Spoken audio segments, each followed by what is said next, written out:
વાડી વિસ્તારમાંથી પકડાયો દેશી દારૂનો જથ્થો, દારૂની મિની ફેક્ટરી પર પોલીસ ત્રાટકી। દેશી દારૂ ભરેલા કેરબાના થપ્પે થપ્પા જોઈને સમજી શકાય કે અહીં દારૂની ભટ્ટી નહીં પરંતુ ફેક્ટરી હશે। હજારો લીટર દારૂના જથ્થાના દ્રશ્યો દ્વારકાના વસઈ ગામના છે। અહીં દારૂના ખેપિયાઓ એટલી હદે બેફામ બન્યા કે દેશી દારૂની ફેક્ટરી જ શરૂ કરી દીધી। જોકે નશાનો કારોબાર કરતા લોકોનો ગોરખધંધો બહુ લાંબો ન ચાલ્યો। દેશી દારૂની ફેક્ટરી પર અચાનક પોલીસ ત્રાટકી। વસઈ ગામની વાડી વિસ્તારમાં દેશી દારૂની ફેક્ટરી ધમધમતી હોવાની પોલીસને બાતમી મળી। બાતમીના આધારે પોલીસે રેડ કરી અને વાડીમાં જોયું તો પોલીસ પણ ચોંકી ઉઠી, કેમ કે અહીં દારૂની ફેક્ટરી ધમધમતી હતી। મોટી સંખ્યામાં કેરબામાં દેશી દારૂ ભરેલો હતો। દેવભૂમિ દ્વારકા એલસીબીએ રેડ પાડીને મોટા પ્રમાણમાં દેશી દારૂ ઝડપી લીધો। 11,250 લીટર દેશી દારૂમાં ઉપયોગમાં લેવાતો કાચો આથો, 300 લીટર દેશી દારૂનો જથ્થો તેમજ 15 નંગ ગોળ ડબ્બા, 10 કિલો ઈસ્ટર પાવડર ઝડપી પાડ્યો। આ ઉપરાંત દેશી દારૂ બનાવવાના સાધનો સહિતનો મુદ્દામાલ પણ જપ્ત કર્યો। એલસીબીના દરોડા પડતા 2 બુટલેગરો ફરાર થઈ ગયા। પોલીસે ફરાર આરોપી સામે ગુનો નોંધીને તપાસ હાથ ધરી છે। વલસાડના દરિયા નજીક એક સાથે 2 ડોલ્ફિન દેખાય। ફસાયેલી ડોલ્ફિનનું લોકોએ રેસ્ક્યુ કર્યું। રાજ્યના છેવાડે આવેલા વલસાડ જિલ્લાના ઉમરગામની હદના દરિયામાં 2 ડોલ્ફિન માછલીઓ દેખાઈ। એક સાથે 2 ડોલ્ફિન દેખાતા લોકોમાં કુતૂહલ સર્જાયું। મહારાષ્ટ્રના દહાણુના દરિયામાં 2 ડોલ્ફિન માછલીઓ ફસાઈ હતી। દરિયાની ભરતી સમયે કિનારા નજીક 2 ડોલ્ફિન માછલીઓ આવી ગઈ હતી। જો કે ભરતીનો સમય પૂરો થયા બાદ દરિયાનું પાણી દૂર જતું રહેતા બંને માછલીઓ પથ્થરમાં જ અટવાઈ ગઈ હતી। ડોલ્ફિન ફસાઈ હોવાની જાણ સ્થાનિકોને થઈ હતી, જેથી ડોલ્ફિન માછલીઓને પથ્થરમાં ફસાયેલી જોતા લોકો એકત્ર થયા અને ગામના યુવકોએ સાથે મળી અને પથ્થરમાં ફસાયેલી ડોલ્ફિનને બહાર કાઢી। ફસાયેલી ડોલ્ફિનનું રેસ્ક્યુ કરીને ફરી પાછી દરિયાના પાણીમાં છોડી દેવામાં આવી હતી। મહત્વપૂર્ણ છે કે અગાઉ પણ મહારાષ્ટ્ર સહિત વલસાડ જિલ્લાના તિથલ સુધીના દરિયા કિનારામાં અનેકવાર ડોલ્ફિન માછલીઓ દેખાવાની ઘટનાઓ સામે આવી હતી। આ વખતે એક સાથે 2 ડોલ્ફિન માછલીઓ દેખાતા લોકો દરિયા કિનારે ઉમટ્યા હતા। નિલેશ કુંભાણીના ઘરે કોંગ્રેસના કાર્યકર્તાઓએ કર્યા દેખાવ, ભૂગર્ભમાં ઉતરી ગયા કુંભાણી। સુરતમાં કોંગ્રેસ સાથે ગેમ કરી નાખવાનો જેમના પર આરોપ છે એવા નિલેશ કુંભાણી હવે શોધ્યાય મળતા નથી। સુરત સ્થિત તેમના ઘર પર તાળા લાગી ગયા છે। શહેરના ઉશ્કેરાયેલા કાર્યકરો મંગળવારની સવારે કુંભાણીના ઘરે પહોંચ્યા અને જનતાનો ગદ્દાર, લોકશાહીનો હત્યારો જેવા બેનરો સાથે વિરોધ નોંધાવ્યો। સુરતના કોંગ્રેસ ઉમેદવાર નિલેશ કુંભાણી ફોર્મ રદ થયા બાદથી જ ગાયબ છે। ફોર્મ રદ થતા સરથાણા વિસ્તારમાં તેમના ઘરને તાળા લટકેલા જોવા મળી રહ્યા છે। રવિવારે ફોર્મ રદ થયા બાદ નિલેશ કુંભાણી ક્યાં છે, તેમનો પરિવાર ક્યાં છે તેને લઈને કોઈ જાણકારી નથી। ત્યારે આજે કોંગ્રેસના કાર્યકરો કુંભાણીના ઘરની બહાર વિરોધ કરવા માટે પહોંચ્યા હતા। લોકશાહીના હત્યારાઓ અને જનતાનો ગદ્દાર લખેલા પોસ્ટર લઈને કોંગ્રેસ કાર્યકરોએ કુંભાણીનો વિરોધ કર્યો। કુંભાણીના ઘરની બહાર કોંગ્રેસ નેતાઓએ પોસ્ટર લગાવ્યા છે। સરથાણા વિસ્તારમાં નિલેશ કુંભાણીના ઘરે તાળા લગાવવામાં આવ્યા છે। છેલ્લા 3 દિવસથી નિલેશ કુંભાણી અને પરિવાર ઘરે નથી। આપણે જણાવી દઈએ કે સુરત બેઠક પરથી કુંભાણીએ ઉમેદવારી ફોર્મ ભર્યું હતું, પણ તેમના ટેકેદારો અને તેમની સહી અયોગ્ય ઠરતા તેઓનું ફોર્મ રદ કરવામાં આવ્યું। આ મામલે મોટો વિવાદ પણ થયો, જે બાદથી જ કુંભાણીનો કોઈ અતોપતો નથી। ત્યારે તેમની પાર્ટીના કાર્યકરો તેમના વિરુદ્ધ રોષ ઠાલવી વિરોધ કરવા માટે ઘરે પહોંચ્યા હતા। રાજા અને પટરાણીઓ પર નિવેદન બાદ રાજકીય ગરમાવો, ભાજપના નેતાએ માગી માફી। રાજા અને પટરાણીઓ પર આપેલા નિવેદનને લઈને જૂનાગઢ જિલ્લા ભાજપ પ્રમુખ કિરીટ પટેલે માફી માંગી લીધી છે। જૂનાગઢ જિલ્લા ભાજપ પ્રમુખે માફી માંગતો વિડીયો રિલીઝ કર્યો છે, જેમાં તેમણે કહ્યું કે પોતાના નિવેદનથી કોઈ સમાજની લાગણી દુભાણી હોય તો માફી માંગી છે। તો આ પહેલા વધુ એક ભાજપના નેતાએ રાજા અને પટરાણી પર નિવેદન આપતા રાજકીય માહોલ ગરમાયો હતો। ગઈકાલે વિસાવદર ભાજપની સભામાં જિલ્લા ભાજપ પ્રમુખ કિરીટ પટેલે બફાટ કરતા કહ્યું કે પહેલા રાજાની પટરાણી બોબડી હોય, લૂલી હોય કે લંગડી હોય, પણ એની કુખેથી જન્મેલો દીકરો રાજા બનતો હતો, પણ હવે રાજા મતપેટીમાંથી પેદા થાય છે। જૂનાગઢ લોકસભા ચૂંટણીને લઈને વિસાવદર ખાતે મધ્યસ્થ કાર્યાલયનું ઉદ્ઘાટન કરવામાં આવ્યું હતું, જે કાર્યાલયના ઉદ્ઘાટન પ્રસંગે જૂનાગઢ જિલ્લા ભાજપ પ્રમુખ કિરીટ પટેલ દ્વારા સ્ટેજ પરથી આ વિવાદિત નિવેદન આપ્યું હતું।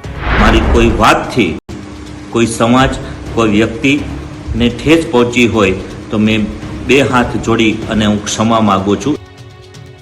મતદાન નહીં કર્યું હોય તો રજા કેન્સલ કરી દેવાશે। વલસાડમાં ધારાસભ્યનું આ નિવેદન ચર્ચાનું કેન્દ્ર બન્યું। રજા આપ્યા પછી બીજે દિવસે તમારા આને આવતો નિશાન નહીં હોય તો તમારો રોડ ભરી આપશે નહીં। મતદાનના દિવસે કંપનીઓમાં મતદાન માટે રજા જાહેર કરવામાં આવી છે, પરંતુ બીજા દિવસે કંપનીઓ અને ઓફિસમાં મતદાન કર્યું હોવાનું આંગળી પર કાળું નિશાન નહીં બતાવે તો તેમની રજા કેન્સલ કરી દેવામાં આવશે। આવી ચીમકી વલસાડના ઉમરગામના ધારાસભ્ય અને રાજ્યના પૂર્વ વન અને આદિજાતિ મંત્રી રમણભાઈ પાટકરે ઉચ્ચારી। સરીગામમાં ભાજપની એક સભાને સંબોધતા રમણ પાટકરે કરેલી આ ટિપ્પણી અત્યારે ચર્ચાનું કેન્દ્ર બની છે। વલસાડ ડાંગ લોકસભા બેઠક પર ભાજપ અને કોંગ્રેસના ઉમેદવારો પ્રચંડ પ્રચાર કરી રહ્યા છે. ગરમીના માહોલમાં પણ રાજકીય પાર્ટીઓનો પ્રચાર દિવસભર ચાલે છે. આ દરમિયાન વલસાડના ઉમરગામના સરીગામમાં ભાજપની જાહેર સભા યોજાઈ હતી, જેમાં ભાજપ ઉમેદવાર ધવલ પટેલની સાથે રમણભાઈ પાટકર સહિત વલસાડ જિલ્લા ભાજપના અગ્રણીઓ અને કાર્યકર્તાઓ મોટી સંખ્યામાં સરીગામના લોકો પણ ઉપસ્થિત રહ્યા. સભાને સંબોધતા ભાજપ અગ્રણીઓએ અને ઉમેદવારે પીએમ મોદી અને કેન્દ્ર અને રાજ્ય સરકારના વિકાસ કામોને આગળ કરી લોકોનું સમર્થન માંગ્યું. આ તરફ પોતાના સંબોધનમાં ઉમરગામના ધારાસભ્ય રમણભાઈ પાટકરે જાહેર મંચ પરથી લોકોને મતદાન કરવા અપીલ કરી. વધુમાં તેમણે કહ્યું કે મતદાનના દિવસે કંપનીઓમાં રજા જાહેર કરવામાં આવી છે, આથી લોકો મતદાનના દિવસે વધુમાં વધુ મતદાન કરે તેવી અપીલ કરી હતી. સાથે પાટકરે જાહેર મંચ પરથી આ ચીમકી ઉચ્ચારી. રજા આપ્યા પછી બીજે દિવસે તમારા આંગણા ઉપર જો નિશાન નહીં હોય તો તમારો વોટ ભરી આપશે નહીં. ઉત્તર ગુજરાતના બે ઉમેદવારો ચૂંટણી જીતશે, ભુવાએ આ ભવિષ્યવાણી કરી.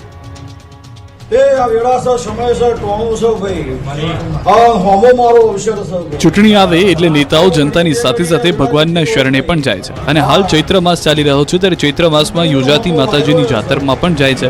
નેતાઓ ભુવાના શરણે જતા દ્રશ્યો તાજેતરના જ છે. મહેસાણામાં આવેલા સદીધામ દેવીપુરમાં ભાજપના ઉમેદવાર છે. મહેસાણા લોકસભા બેઠકના ઉમેદવાર હરિભાઈ પટેલ અને વિજાપુર વિધાનસભા બેઠકથી લડી રહેલા સીજે ચાવડા માતાના ધામમાં પહોંચ્યા.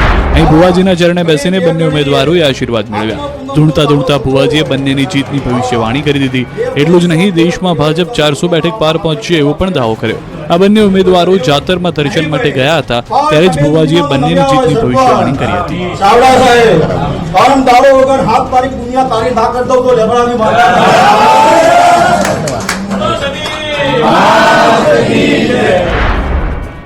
માત્ર હરિભાઈ જ નહીં, પણ આ પહેલા મહેસાણા બેઠકના કોંગ્રેસના ઉમેદવાર રામજી ઠાકોર પણ ભુવાજીના શરણે પહોંચ્યા હતા. ભુવાજીને ફૂલહાર પહેરાવી આશીર્વાદ મેળવ્યા હતા. સુરેન્દ્રનગર લોકસભા બેઠકના કોંગ્રેસના ઉમેદવાર રિત્વિક મકવાણા ધાર્મિક કાર્યક્રમમાં જોવા મળ્યા. રિત્વિક મકવાણાનો વિડીયો સોશિયલ મીડિયામાં વાયરલ થયો. મૂળી તાલુકાના લીમલી ગામે યોજાયેલ શેખવા પીર દાદાના પુણ્યતિથિ મહોત્સવમાં ઋત્વિક મકવાણા જોવા મળ્યા. ઋત્વિક મકવાણા હાથમાં સાંકળ સાથે જોવા મળ્યા. તો મહેસાણામાં ભાજપના ઉમેદવાર ભુવાજીની શરણે જતા દ્રશ્યોમાં જોવા મળ્યા. સતીધામ દેવીપુરા ગામે જાતરમાં હાજરી આપી ધૂણતા ધૂણતા ભુવાજીએ કરી જીતની ભવિષ્યવાણી. અમારે તમારા સાથની આવશ્યકતા છે. જાહેર સભામાં પરસોત્તમ રૂપાલાએ ક્ષત્રિયોનો સાથ માંગ્યો. લોકસભા ચૂંટણી પહેલા ગુજરાતનું રાજકારણ ભારે ગરમાયું છે. રાજકોટની બેઠક પરના ભાજપના ઉમેદવાર અને કેન્દ્રીય મંત્રી પરસોત્તમ રૂપાલા સામે ક્ષત્રિયોનો રોષ શાંત પડી નથી રહ્યો. ત્યારે પરસોત્તમ રૂપાલાએ ફરીથી ક્ષત્રિય સમાજને ભારતીય જનતા પાર્ટી સાથે જોડાવા માટે અપીલ કરી છે. પડધરી ટંકારાની સભામાં જાહેર મંચ પરથી પરસોત્તમ રૂપાલા ક્ષત્રિય સમાજને ભાજપને મત આપવા અપીલ કરી રહ્યા છે.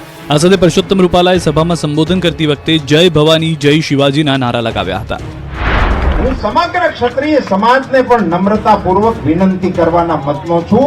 અમારે આપ સૌના સાથની પણ આવશ્યકતા છે, દેશના હિત માટે, રાષ્ટ્રના હિત માટે. આ તરફ રાજકોટમાં રૂપાલાએ બાલક હનુમાન મંદિરે દર્શન કર્યા. આજે હનુમાન જયંતિને લઈ હનુમાન દાદાના શરણે શીશ ઝુકાવી આશીર્વાદ લીધા. પરસોત્તમ રૂપાલાએ કહ્યું કે હનુમાનજીની કૃપાથી સુરતમાં પ્રથમ કમળ ખીલ્યું અને ભાજપને શુકન થયા.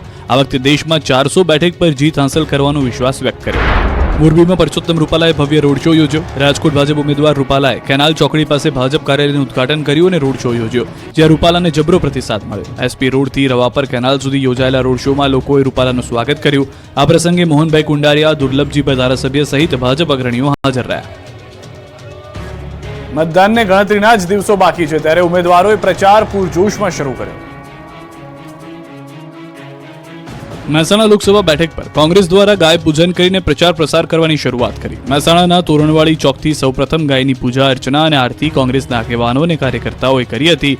ગાય પૂજન કરી કોંગી આગેવાનોએ મહેસાણાના સ્થાપક મેસાજી ચાવડાની પ્રતિમાને માળા અર્પણ કરીને મહેસાણાના મુખ્ય બજારમાં પ્રચાર પ્રસાર શરૂ કર્યો હતો. જોકે આ પ્રચાર પ્રસારમાં લોકસભાના ઉમેદવાર રામજી ઠાકોર ઉપસ્થિત રહ્યા નહોતા.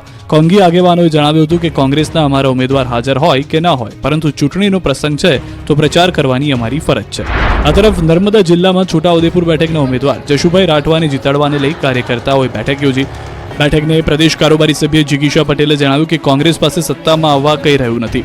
ભારત કોંગ્રેસ મુક્ત દેશ થઈ રહ્યો છે. તો સાથે ક્ષત્રિય બહેનોના વિરોધને લઈને કહ્યું કે પીએમ મોદી વિકાસ કાર્યોને લઈ કોઈ સમાજ કે જ્ઞાતિને અન્યાય કર્યો નથી. તેઓએ વિશ્વાસ વ્યક્ત કર્યો કે તમામ સમાજ સાથે મળીને પીએમ મોદીને મત આપશે અને ગુજરાતની વિકાસની ગતિ અવિરત રહે તે માટે સહભાગી બનશે. તંત્રની આળસને કારણે ભાવનગરમાં બાલવાટિકાના હાલ બેહાલ, રમવાના સાધનો પણ તૂટી ગયા. ભાવનગર મહાનગરપાલિકાની બેદરકારીના કારણે કૈલાશ બાલવાટિકાની સ્થિતિ કથળી રહી છે. બગીચામાં બાળકોને રમવાના લપસણી તૂટેલી હાલતમાં છે તો હિંચકાઓ તૂટી ગયા છે. અન્ય સાધનો પણ બંધ હાલતમાં છે. તેમજ અનેક જગ્યાઓ પર કચરાના ઢગલાઓ જોવા મળી રહ્યા છે. છતાં પણ નાગરિકોએ કૈલાશ બાલવાટિકાના પ્રવેશ માટે 5 રૂપિયા ચૂકવવા પડે છે. સ્થાનિકો બોર તળાવ બાલવાટિકા હાલત સુધારવા માંગ કરી રહ્યા છે. મહત્વનું છે કે ભાવનગર મહાનગરપાલિકા દ્વારા 5.22 કરોડના ખર્ચે કૈલાશ બાલવાટિકાનું નવીનીકરણ કરાયું હતું. ત્યારે એવું લાગી રહ્યું હતું કે તે શહેરીજનો માટે બાલવાટિકા ફરવા માટેનું એક આકર્ષણનું કેન્દ્ર બની જશે. પરંતુ આજે કૈલાશ બાલવાટિકામાં નથી પીવા માટે પાણીની સુવિધા, નથી નાના ભૂલકા માટે હિંચકા કે અન્ય કોઈ રમવા માટે અવનવી રાઇડ્સ. અહીં આવતા ભૂલકાઓ નિરાશ થઈને પરત ફરે છે. રાજ્ય સરકારે જ્યારે કરોડ રૂપિયાની ફાળવણી કરી છે ત્યારે તે પૈકીની રકમ બાલવાટિકા માટે નવા સાધનો અને સગવડતાઓ પાછળ વાપરવા લોકો માંગ કરી રહ્યા છે. ખારા પાણીને શુદ્ધ કરતી ટેકનોલોજી વિકસાવી ભાવનગરમાં એક સંસ્થાને મહત્વપૂર્ણ સફળતા મળી. એવી મોબાઈલ વાન બનાવી જે દેશના કોઈ પણ ખૂણામાં જઈને વીજળી વગર જ પાણીના શુદ્ધિકરણનું કામ કરી શકશે. ભાવનગરમાં આવેલી અને ગુજરાતની એકમાત્ર સંસ્થા central salt marine research institute દ્વારા પાણીને શુદ્ધ કરવા અદ્યતન ટેકનોલોજી વિકસાવાઈ છે, જે માત્ર 12 પૈસા પ્રતિ લીટરના ખર્ચે ખારા અથવા ભામરા પાણીમાંથી પીવાલાયક શુદ્ધ પાણી ઉપલબ્ધ કરાવે છે. આ ટેકનોલોજી દ્વારા કુદરતી આફત સમયે વીજળી ન હોય ત્યારે પણ લોકોને પીવાનું શુદ્ધ પાણી મળી રહેશે. Central salt and marine chemicals research institute એ ભારત દેશની અગ્રણીય સંસ્થાઓ પૈકીની એક સંસ્થા છે જે સંશોધન કરીને નવી ટેકનોલોજી વિકસિત કરવા માટે જાણીતી છે. કુદરતી આફતો કે હોનારત સમયે સૌથી વધુ પાણીની જરૂરિયાત ઊભી થતી હોય છે. આવા સમયે પ્રાઇવેટ કંપનીઓ મોંઘા ભાવે પાણી વેચી લૂંટફાટ ચલાવતી હોય છે. ત્યારે ગુજરાતની એકમાત્ર અને ભાવનગરમાં સંસ્થાપિત સંસ્થા central salt and marine chemicals research ઇન્સ્ટિટ્યૂટે હવે આવી તકલીફોમાંથી મુક્તિ અપાવી છે. સંસ્થા દ્વારા તૈયાર કરવામાં આવેલી ડિસિલેશન અને પ્યોરિફિકેશન વાનની અદ્યતન ટેકનોલોજી ખારા પાણીને શુદ્ધ પાણીમાં ટ્રાન્સફર કરે છે અને આ ટેકનોલોજી માત્ર 12 પૈસા પ્રતિ લીટરના ખર્ચે પીવાલાયક શુદ્ધ પાણી બનાવે છે. તેમજ દેશભરમાં આફતોનો ભોગ બનેલા લોકોને પીવાનું શુદ્ધ પાણી પૂરું પાડે છે. આ ટેકનોલોજીને ચલાવવા માટે જરૂરી વીજળી વાનના એન્જિનમાંથી જ પ્રાપ્ત થઈ જાય છે, જેથી આ વાનને પાણીને શુદ્ધ કરવા, ડિસેલિનેટ કરવા માટે બાહ્ય વીજળીની જરૂર પડતી નથી. રાજ્યના મોટાભાગના મંદિરોમાં ઉત્સાહભેર હનુમાન જયંતિ ઉજવાય. સાળંગપુરમાં મારુતિ યજ્ઞ યોજાયો. સાળંગપુરમાં કષ્ટભંજન દેવની જન્મ જયંતિની ઉત્સાહભેર ઉજવણી કરવામાં આવી. વિશેષ મારુતિ યજ્ઞનું આયોજન કરાયું, જેમાં 800 જેટલા હરિભક્તો યજ્ઞમાં બેસ્યા. તો પૂર્વ મંત્રી ભૂપેન્દ્રસિંહ ચુડાસમા પણ ઉપસ્થિત રહ્યા. ખાસ ચૈત્રી પૂનમ અને મંગળવારનો દિવસ હોવાથી ભક્તોમાં અનેરો ઉત્સાહ જોવા મળ્યો. ખૂબ જ મોટી સંખ્યામાં વહેલી પરોઢથી જ ભક્તો દાદાના દર્શનાર્થે ઉમટી પડ્યા. હનુમાન જયંતિના ખાસ અવસરે સાળંગપુરમાં કષ્ટભંજન હનુમાન દાદાને અન્નકૂટ ધરાવાયો. હનુમાન દાદાને અલગ અલગ પ્રકારની મીઠાઈનો અન્નકૂટ ધરાવાયો. અન્નકૂટના દર્શન કરી ભક્તોએ ધન્યતા અનુભવી. આ તરફ રાજકોટમાં હનુમાન જયંતિ નિમિત્તે બાલાજી હનુમાન મંદિરે 51 કુંડી યજ્ઞનું આયોજન કરાયું. યજ્ઞના દર્શન માટે મોટી સંખ્યામાં ભક્તો ઉમટ્યા હતા. આ ઉપરાંત વિવિધ મંદિરોમાં હનુમાન ચાલીસા અને સુંદરકાંડના પાઠનું પણ આયોજન થયું. ઠેર ઠેર હનુમાન જયંતિની ઉત્સાહભેર ઉજવણી થઈ રહી છે, ત્યારે અમદાવાદના સુપ્રસિદ્ધ હનુમાન મંદિરમાં વિશેષ પૂજા અર્ચના કરવામાં આવી. હનુમાનજીને 151 કિલો બુંદીના લાડુનો ભોગ ધરાવાયો છે. 1100 થી 1200 કિલો બુંદીના લાડુ અને 30,000 કિલો ચીક્કીનો પ્રસાદ ભક્તોને વહેંચાયો. તો પવનપુત્રના પ્રાગટ્ય દિવસને લઈ ભક્તોની લાંબી કતાર જોવા મળી. આ તરફ અરવલ્લી જિલ્લામાં પણ હનુમાન જયંતિની ઉજવણી થઈ. મોડાસાના સાકરિયા ગામે સ્વયંભૂ ભીડભંજન હનુમાન મંદિરે ઉજવણી કરવામાં આવી. ગુજરાતના એકમાત્ર સુતેલા હનુમાનજી મંદિર સાકરિયામાં આવેલા છે. અયોધ્યા રામ મંદિરમાં વપરાયેલ પથ્થરોથી હનુમાનજીના મંદિરનું નિર્માણ કરવામાં આવ્યું છે. અહીં યોજાયેલા મારુતિ યજ્ઞનો 200 ઉપરાંત દંપતીઓએ લાભ લીધો. લાઇટ એન્ડ સાઉન્ડ શો, રોમાંચક ડાન્સ પરફોર્મન્સ અને અંતે ભવ્ય આતશબાજી. સાળંગપુરમાં હનુમાન જયંતિની જોરદાર ઉજવણી. સાળંગપુરમાં અદ્ભુત અને અલૌકિક દ્રશ્યો સર્જાયા. સાળંગપુર કષ્ટભંજન હનુમાનજી મંદિરે હનુમાન જયંતિની પૂર્વ સંધ્યાએ રંગારંગ કાર્યક્રમ યોજાયા. હજારો ભક્તોની હાજરીમાં સાળંગપુર ધામમાં લાઇટ એન્ડ સાઉન્ડ શો યોજાયો. અમેરિકન ગોટ ટેલેન્ટના વિજેતા ગ્રુપે રોમાંચક ડાન્સ પરફોર્મન્સ આપ્યું. 54 ફૂટની કિંગ ઓફ સાળંગપુરની મૂર્તિ આગળ અમેરિકન ગોટ ટેલેન્ટના વિજેતા ગ્રુપે આપેલા ડાન્સ પરફોર્મન્સથી હાજર ભાવિક ભક્તો રોમાંચિત થઈ ઉઠ્યા. આ ઉપરાંત લાઇટિંગ શો, મહાઆરતીમાં મોટી સંખ્યામાં સાધુ સંતો અને હરિભક્તો ઉપસ્થિત રહ્યા. કાર્યક્રમના અંતે થયેલી આતશબાજી જોઈને તો હજારો ભક્તો દંગ જ રહી ગયા. દ્રશ્યોમાં જોઈ શકાય છે કિંગ ઓફ સાળંગપુર મૂર્તિની આસપાસ ભવ્ય આતશબાજી થઈ રહી છે. ભક્તોએ જણાવ્યું કે ક્યારે ન ઉજવાઈ હોય તેવી હનુમાન જયંતિ આ વખતે ઉજવાઈ હતી. સાળંગપુરમાં હનુમાન જયંતિની અનોખી ઉજવણી. દાદાને 5000 કિલો ફૂલોનો મહાભિષેક કરાયો. ભારતમાં ક્યાંય નથી બની એવી ઘટના સાળંગપુરમાં બની. સાળંગપુરમાં હનુમાન જયંતિની જાજરમાન ઉજવણી થઈ. દાદાને 5000 કિલો ફૂલોનો અભિષેક કરાયો ત્યારે અદ્ભુત દ્રશ્યો સામે આવ્યા. સાળંગપુરના વિશ્વ પ્રસિદ્ધ હનુમાનજી મંદિર ખાતે હનુમાન જયંતિ મહોત્સવની ધામધૂમપૂર્વક ઉજવણી કરાઈ. મંદિર પરિસરમાં રહેલ 54 ફૂટ ઊંચી કિંગ ઓફ સાળંગપુરની મૂર્તિ પર પ્રથમ વખત 5000 કિલો પુષ્પોનો અભિષેક કરવામાં આવ્યો.